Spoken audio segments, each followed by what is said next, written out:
How to add music to Messenger Notes. Hello everyone and welcome back to our channel. Have you ever wondered how to make your Messenger Notes more fun by adding music? Today I'm going to show you exactly how to do that step by step. So let's get started. First, open the Messenger app and tap on the Notes section at the top of your chats. Tap the Add Note to create a new note. You will see a music icon or an option to add audio and tap on it. Browse or search for the song you want to add and select it. Write your message or leave it blank if you just want the music, then post your note.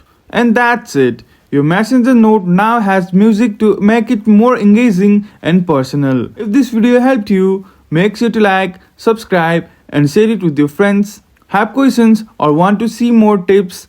Drop a comment below. Thank you for watching and we will see you again in the next video.